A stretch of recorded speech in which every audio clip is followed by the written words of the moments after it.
David, ¿eres la persona más joven que está quizá al medio mando de un programa de tele? ¿Podría ser? Pues podría ser, sí. No, Porque no me lo había planteado. Sí. ¿Qué edad tienes? Y ahora 29. Sí. Ah, joder. Venga, voy a tirarme por el balcón. Venga, Hasta 29. luego. Y tú ahora mismo eres subdirector de Leitmotiv. Sí, No desde solo luego. subdirector de David Martos, como he puesto en... Buah, eso me ha parecido como de bio de Twitter. Para ponerme... Pero eso es lo que he puesto. Charlaremos Sí, con el subdirector de David Martos. con el subdirector David Martos en directo. ¡Oh, Dios santo! Bueno, es igual. Claro. A mí me hace mucha gracia. ¿Cuándo empezaste? Ya tenía suficiente problema para saber quién soy, ¿no? Encima, si quitas el leitmotiv de la ecuación... Voy a poner el marquito. Qué ego, ¿no? Qué ego de pavo. Que se subdirige a sí mismo. Porque tú que empezaste en Leitmotiv como guionista raso, entiendo. Sí, yo entré en El Aire, que era el programa que hacía antes Buenafuente en La Sexta. Pero eso debías tener 12 años, era legal siquiera. Era legal siquiera que estuvieras allí. Iba a decir cuando no tenía barba, pero esta, por ejemplo, me gustaría decir que es la barba de hace 3 semanas y es la de 3 meses. Que en eso no hemos mejorado. No, entré con, sí, hice los 22 allí. Entré con 22, yo hice el posgrado del Terrat, de guión, de escritura de humor y entretenimiento para televisión, con la chiripa que lo hice el año que justo al terminar buscaban guionistas para incorporarse en El Aire, y yo hice la prueba de guión y sonó la flauta y entré como guionista junior.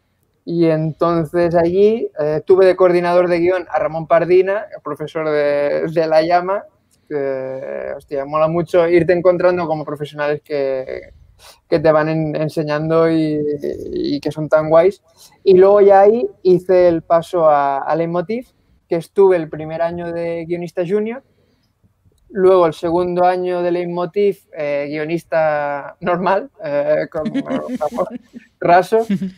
El tercer y cuarto año pasé a ser coordinador porque hubo una serie de movimientos. El subdirector de entonces, David Lillo, que es un super crack a la sombra de muchos proyectos de este país maravillosos, se fue. Entonces el que era coordinador de guión entonces, Javi Durán, pasó a ser subdirector y yo pasé a ser coordinador de guión, y los últimos 2 años subdirector, con brackets, que es es muy gracioso cuando lo conté en la ruina, porque es muy ruina. Hubo unos invitados que vinieron, unos actores que tenían que hacer una entrevista que era como un sketch, y entonces pidieron hablar con el subdirector para que les contara un poco cómo iba el sketch, y me llamaron y en plan, perdona, que los actores quieren hablar contigo, tal. Entré en el camerino y me dijeron, hola, ¿qué tal? Y hola, mira, me habíais dicho que queríais hablar, y dicen, no, con el subdirector, si puede ser. Y yo, sí, soy yo. Es que es deprimente para la mayoría de humoristas profesionales con más edad que tú, y es muy llamativo. Sí. Es muy llamativo. Yo de todos modos voy a decir que cuando explicas tu currículum, o sea, ahora que nos has contado esto, dejas entrever que hubo mucha chiripa ahí, mucho no, y estaba ahí de repente y tal. Y yo te puedo decir que trabajando dentro de empresas, o sea, por mucha chiripa que tengas, hay mucha parte de talento ahí, Marta. Bueno, sí, claro, pero eso él... No, claro, no, pero... Él ya lo sabe. No, pero es como, no, fui creciendo, no, o sea, pero... joder, tío, eres un tío muy talentoso y sí, has tenido suerte de que has podido ir moviéndote dentro de programas porque has currado un montón, pero sí. Vamos, o sea, cuando le dices a los Claro, tú actores... has hecho solo una prueba de guión en tu vida, pues. Sí, correcto. Sí. Eso... La mejor prueba de guión de la historia.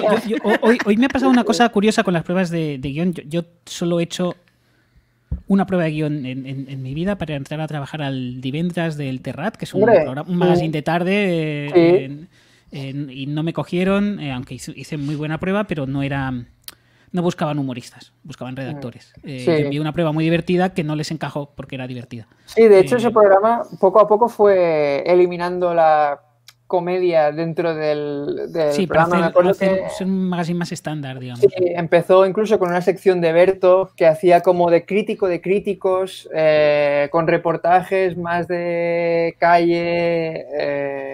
Miki Esparvé estaba ahí haciendo de reportero con comedia, y a la segunda temporada ya no hubo nada de comedia. Es decir, había magazine simpático, pero lo que era comedia pura ya no... Ahí está Alejandro Ortín, que es ¡hombre! Pues una de las personas que quizá, pese a que no la conozco personalmente, que quizá más de comedia sabe. Sí, España, muy posiblemente. Compañero mío en el posgrado del Terrat. De Chiripanada, con 22 años tenía un talento brutal. Pues entonces con 22 años de ahí te conocía. Y él también, joder, es una de las personas que más sabe de comedia y que mejores ejercicios hacía en el posgrado.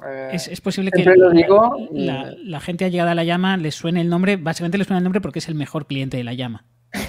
Es la mejor colección. Que no es el que porque nos caiga mejor, que también porque hace unas compras muy selectas, sino que, podría sacar el Excel, que es decir, es el mejor cliente de La Llama. Sí. Es un crack, tenía un blog también, graciosista. Bueno, seguirle en Twitter, tiene chistes muy finos y es un muy buen consumidor de comedia y buen generador. Sí. Pues decía que hoy me ha pasado una cosa curiosa con las pruebas de guión. Estaba buscando un documento de Josep Gatell. Josep Gatell es guionista y es profe de comedia y tendrá un curso en La Llama School. Un curso además muy interesante que es de pitching. ¡Qué bueno! Sobre cómo preparar un pitch. Un pitch es una propuesta de venta a una productora o a un canal de televisión, ¿no? Cómo explicar tu proyecto de programa, peli, lo que sea, a alguien que te lo va a pagar. Que te lo va a pagar, que a lo mejor te lo paga si tienes mucha suerte, o que dice que te lo va a pagar y luego no te lo paga, pero bueno, ya me entendéis. Y estaba buscando un documento que creo que me ha enviado, y al hacer una búsqueda en el ordenador he encontrado pruebas de guión para un programa en el que yo estaba, del Terrat, un programa que fue un fracaso, ya hablaré un día de esto, y había pruebas de guión, y al ver los nombres pues de guionistas que luego descartamos, y estaba Diego San José, o sea, tú descartaste. Yo no. Y a lo mejor, es decir, estaba su nombre ahí. No sé si se descartó por ese motivo porque no podía, pero vi los nombres y es como, pues esta gente es la que ahora lo peta muchísimo en la comedia. Estaba Diego San José, estaba el propio Josep Gatell, estaba en ese listado estaba Castelo, que dudo que hicieran una prueba de guión, pero ahí estaba Mario Albelo, en fin, nombres que si ahora te sonarían todos. Sí. Es que al final también, antes cuando hablabas de la parte de suerte, vete a saber por qué no salió el programa o por qué no se escogieron estos nombres. Pero el programa en el que yo no estaba no salió por pura absoluta ineptitud de la productora. Ya está, ya lo he dicho. Me acabo de dar cuenta que he mencionado a la productora. Bueno, no pasa nada. Claro, que casualmente es donde trabajo. Es decir, vale. Ahí te tengo que parar, Kiki. Pero no fue tanto la productora como el director, ¿no? Vale, no, Avi, estamos hablando de otras cosas. Pues sí, la chiripa que decía. Sí, claro, que se unen como dos factores. El estar ahí, tener la suerte de poder estar en el momento adecuado, sumado a que en ese momento respondas. Yo sí que es verdad que cuando hice la prueba de guión del Terrat, había hecho el posgrado ese año, pero llevaba 6 o 7 años haciendo programas de radio, yo solo en la radio local, que me hacía mis guiones, lo escuchaban mis padres y los colegas a los que obligaba a venir porque no tenía colaboradores. Y claro, llegas ya con cierto callo, por así decirlo, autoaprendido, que por eso mola mucho proyectos como La Llama School, que sirve para poner nombre o identificar esas cosas que igual la gente... autoaprendiendo ellos mismos, autodidactas, identifican pero no saben cómo detectar, que es lo que me pasa a mí. Yo, pues de escuchar monólogos de Buenafuente o programas de radio, decía, hostia, pues esta estructura la suelen repetir, pues la hago yo también en el programa de radio, pero luego... Sí, pero digamos que tú tardas mucho más en claro, darte cuenta de ese patrón. Correcto. O de esas normas que si alguien te lo... Llegas igual, igual, pero alguien te lo dice. O no del todo bien. Es decir, que lo intuyes, pero no lo clavas igual. Dice Radio Local, que era un sitio donde hace... Tú es raro que ya de tu generación hicieras Radio Local y no otros formatos, porque ya había internet, digamos. O sea, Radio Local es más... Yo hice Radio Local en su momento, pero en tu caso Radio Local es raro, porque ya pues tenías... Te pasaría como a mí. Fue hace 6 años. No, a mí me llegó a pasar de que... bueno, ahora es como el elogio mal, que es que... No, bueno, no es ni... llamó un día una señora a la radio, un oyente, y le dijo al director de la radio: me gusta mucho la locutora que tienes los sábados por las tardes. Y el director fue como: no, es que no viene ninguna locutora los sábados por las tardes, tal, hasta que se identificó que era yo, que estaba ahí. Bueno, sí, es que hay gente hay hombres con voces muy femeninas en la radio. Sí. Eso es habitual. Eso es habitual. Incluso en la serie y tal, eso no pasa nada. Es que por fin he encontrado a alguien que me puede entender. No, yo tengo la voz mucho más fina que tú, creo yo, vamos. Joder. ¿Te da la sensación de que la gente que no tiene trabajo en la comedia o está empezando y quiere hacer cosas, supongo que hoy en día igual te hubieras puesto, si empezaras ahora, es decir, a la edad que tú empezaste, quizá 12 años, la que sea, si empezaras ahora, ¿crees que te subirías más a un escenario a hacer open mix que a ponerte a hacer radio? O... Sí, es muy probable, sí. Por eso yo tuve suerte con la primera prueba de guión y estoy contento por eso, porque creo que me hacía más justicia hacer una prueba de guión que, por ejemplo, un bloque de stand-up en el que influyen más factores como tu acting, la valentía que tengas delante del público, que no un texto escrito. Es decir, me parece una putada para alguien que quiere ser guionista, que para llegar ahí tenga que pasar por un proceso que le implica más cosas que escribir. No sé si me explico, ¿eh? Que sí. Es muy gratificante hacer stand-up, sí, porque aprendes muchas cosas. Sí, pero es muy tramposo porque puedes ir con un texto imperfecto o un poco más crudo, sin pulir, que te puede funcionar muy bien por el ambiente o porque tú tienes una gracia personal, pero que no funciona, pero que es difícilmente traspasable a otro formato. En cambio, si te entrenas haciendo podcasting o en un programa de radio local, que es incluso, yo creo, mejor campo de entrenamiento que un podcast, porque un podcast es como esto, te pones a hablar y ya está, no hay nada de formato, pero en un programa de radio, por amateur que sea, te tienes que preocupar de que haya un formato, sobre todo que eso sea mejor entrenamiento. Porque la estructura, haciendo stand-up, bueno, puedes hacer, claro, muchas formas, es decir, pues puedes hacer one-liners o puedes hacer canciones si quieres, pero replicando la estructura de un programa, como haces en la radio, aprendes luego patrones que se repiten en programas de tele. Es decir, ya no haces solo el monólogo, por ejemplo, en un late night, ya no solo haces el monólogo, sino que haces secciones. Es decir, cómo inventas una sección o que tiene que tener una sección para que funcione. Mucho más fácil aprenderlo replicándolo en un programa que en un escenario, que se te exige otra cosa, ¿no? Que más monólogo puro y duro, sí. Sobre todo si tienes un perfil... es que son dos profesiones distintas. Total. Si tienes un perfil de...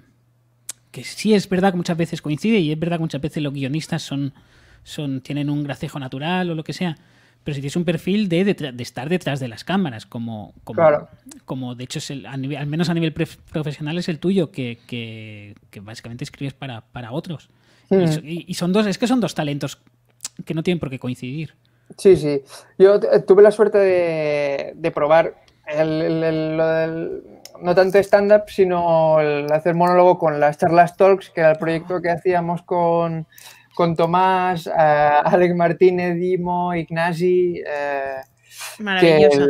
Sobre todo porque me dio mucha confianza el formato, que era una parodia de las TED Talks, que encima podías escudarte con que tenías una pantalla detrás y las que ibas pasando diapositivas. Y ya no es un tío solo ante la nada. Y ahí, como vi un formato muy claro, que es lo que me pasa escribiendo para la tele, dije, esto está formateado, ya lo tengo. Es decir, cojo tics de las TED Talks y los replico aquí. Y ahí es cuando te das cuenta de todas las herramientas que tiene que tener un cómico para poder sacar adelante un bit de estándar. Que son, eso por un lado, requiere muchas virtudes que, por ejemplo, pues igual un guionista, iba a decir puro, pero igual queda muy elitista, pero me refiero a un guionista que no se subirá nunca a hacer estándar. Sí, bueno, lo que había hecho el propio Tomás Fuentes toda la vida, que es escribir para otros, escribir cientos de monólogos para el propio Buenafuente. Claro. Monólogos que se adaptan como un guante a Buenafuente y que prácticamente asientan el formato en España. Entre los dos, él escribiendo y Buenafuente lanzándolos y leyéndolos como nadie, digamos, porque Tomás siempre lo defiende en ese aspecto. Y es curioso que quien asentara de alguna manera el formato, por más que estuviera también el Club de la Comedia, sea con esa dualidad de tengo guionistas y yo leo la cosa, que ahora tenemos muy en mente la idea del cómico autor, por así decirlo. Sí, es que son habilidades distintas y el que las sabe cómo jugar y tiene las dos, pues brutal. Luego hay también tiene ese punto de que lo que el público percibe muchas veces son los cómicos que sí dan la cara, pero luego hay guionistas muy graciosos que no se exponen y, joder, yo me he reído infinito conociendo a compañeros que dices, es que me rompe cada vez. Pardina es uno de ellos, Rafael Barceló, mítico guionista también de Berto y del Terrat, Joan Grau, son tíos que tienen un talento para esto brutal, pero nunca lo han hecho de cara al público, al menos en un formato de monólogo. Y es como, joder, qué pena que lo estoy disfrutando yo, pero el espectador consumidor de comedia más clásico, que es, pues me voy a poner unos monólogos, no les llega tan genuino. ¿Tú nunca te has quedado con ganas de pues este chiste o este formato que no se me adapta para Leitmotiv, que es o para un programa o para lo que sea? ¿No te vas guardando cosas en un cajón o te quedas con ganas de contarlas? Sí, me pasa mucho con... Una vez pensé, ostras, no subo porque no tengo material propio, digamos. Pero pensándolo bien, claro, llevo haciendo esto, radio, varios años y además en la sección que hacemos en RACU, en el Via Lliure, que es como una especie de tertulia donde cada uno lleva como una reflexión cada día cómica. Y coño, voy juntando las reflexiones y las cosas que he sacado para el programa y digo, bueno, eso puede ser ya tengo unos minutos. Y se suma esto más cosas de programa como Leitmotiv que no han entrado. Lo que pasa es que aquí volvemos a no solo el texto, tienes que encontrar el personaje, quién eres tú en el escenario. Es un perezón. Es un perezón sobre todo para tampoco hay tanto dinero. Claro.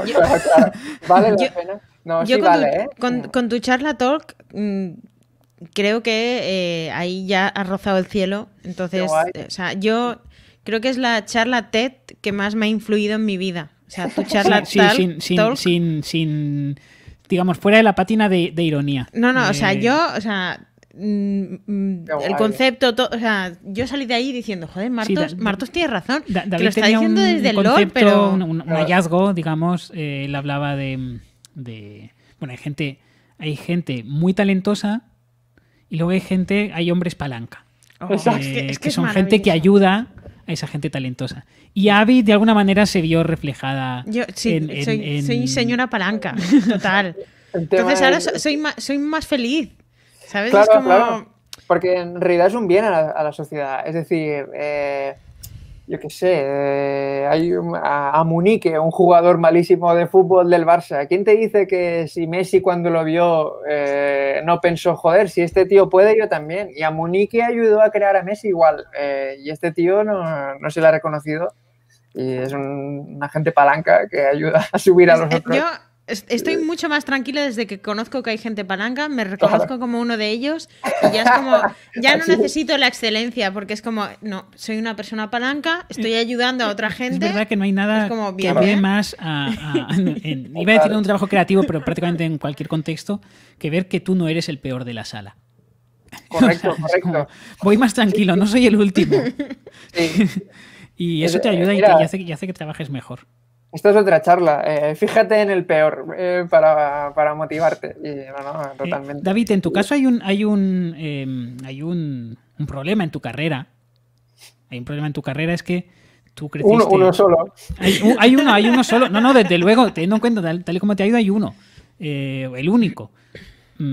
Es que tú creciste como muchos otros niños catalanes viendo a Buenafuente como el programa de Buenafuente como yo quiero hacer eso y quiero estar ahí. Eso es algo que muchos dijimos, algunos con más edad que tú, otros con tu edad. Porque claro, tú cuando el Sensatitul, pues igual ni habías nacido, no lo sé. Yo le empecé a pillar en directo a la Cosa Nostra. Claro, es el primer recuerdo. La siguiente generación. Es que a los que vimos el Sensatitul nunca habíamos visto nada. Claro, lo otro lo he visto en archivo. La Cosa Nostra, es como no habíamos visto un late jamás en España. Podríamos buscar y hacer un poco de arqueología y encontraríamos pues cosas parecidas, pero no como lo de Buenafuente. No como lo del Terrat. Es una cosa, histórica. Es que mis padres tenían la radio puesto, el Terrat de radio, y eso sí que... Bueno, recuerdo como muy difuso escuchar voces y gente reír en casa y pensar, hostia... Yo recuerdo escuchar ese programa cuando todavía hubo un momento en el que compaginaron ambas cosas. Digamos, tenían el Sensatitul y el programa de los sábados. No, imagino que esa cosa, pues, a ver cuánto dura el programa. En cambio, la radio es una cosa segura. Claro, que la radio da poco dinero, pero dura muchos años. Es decir, hasta que tus oyentes van falleciendo, que eso también sucede. Claro, ¿qué profesional había de la... Hostia, no, un mítico presentador catalán. Yo decía que la radio es tu mujer y la tele es tu amante. Y me parece muy gráfico. Propicia como el adulterio, pero... Sí, es una analogía un poco boomer, digamos. Sí, exacto. Ese humor de la parienta y tal, pero sí. Pero todos nos entendemos. Pues hay un problema con tu carrera y es que tú creciste con esos referentes, en plan, quiero estar ahí, lo conseguiste muy pronto. Tú posiblemente ni siquiera aspirabas a ser subdirector, sino simplemente guionista raso, que es a lo que uno aspira. Ya eres subdirector. ¿Y ahora qué? ¿Ahora qué? ¿Qué te queda?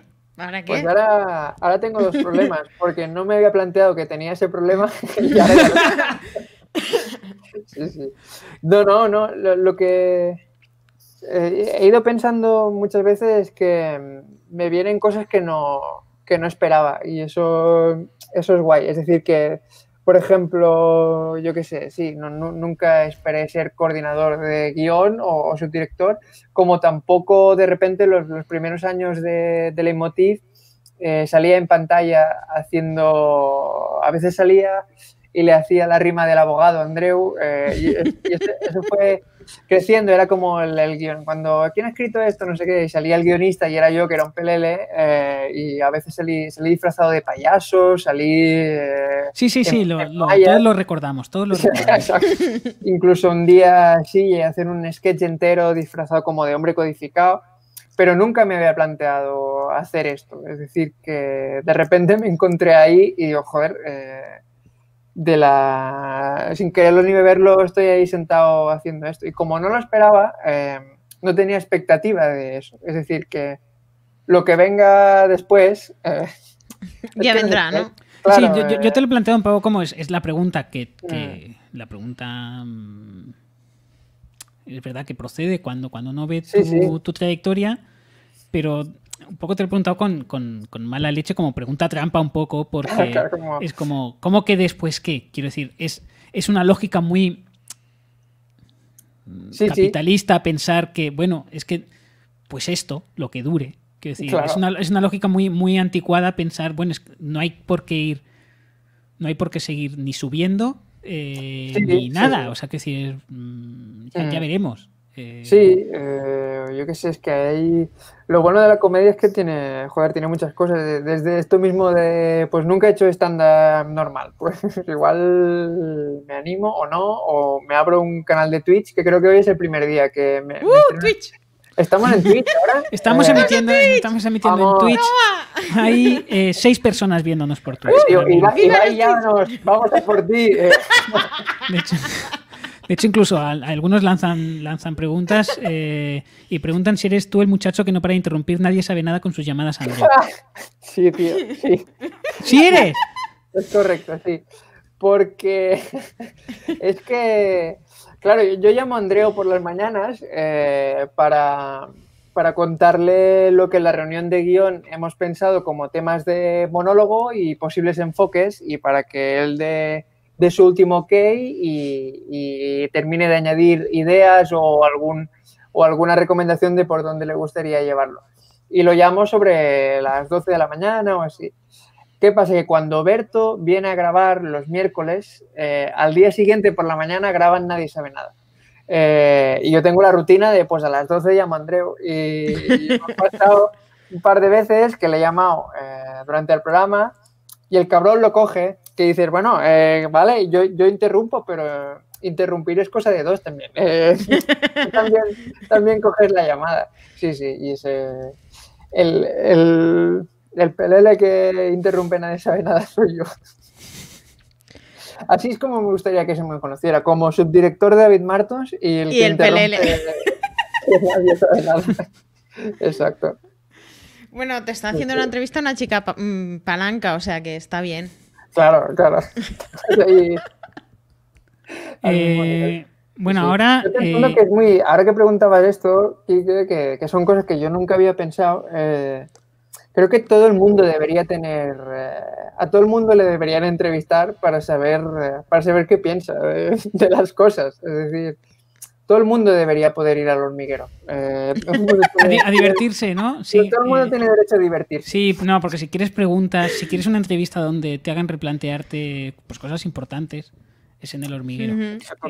Es en el hormiguero, no hay otro lugar. Es el sitio de las preguntas, de las entrevistas reposadas y profundas. ¿Por qué va Willy? Ese es el lugar. Pero ya me he metido con qué va a hacer con su vida, ¿sabes? Ya la he cagado una vez en esa entrevista, no la vamos a cagar más. Entonces, no, al contrario. No. Entonces voy a dar paso además tengo malas noticias. Voy a dar paso ahora a la noche catalana, que sabéis que hay un reel de 1 minuto. Y entonces creo que la persona que ha motivado que hoy grabáramos, que hoy emitiéramos, no va a estar. Con lo qué cual, maravilla. Raquel no va a estar. Entonces lanzo desde aquí mi profunda indignación y incluso un grito de denuncia. Entonces, volvemos en 1 minuto. Un mini grito de denuncia, un grito agudo. Pero, ¿quiénes sois entonces? Pues a ver quién está. Yo les he dado el enlace. Y entonces pongo 1 minuto de una música súper molona que bajé de internet, pero que es gratuita, aunque tengo que citar la fuente y nunca la cito porque no me la apunté. Y a ver quién está. Y si te quedas, le saludas. Quédate, hombre, quédate. ¿Vale? Y si quieres que se apunte Leti, sin ningún problema. Vale, aviso ¿vale? a mi chica que... Volvemos que se venga. Punto, ¿no? Claro. Volvemos en nada, un minuto con la llamada Noche Catalana Té con Galletas.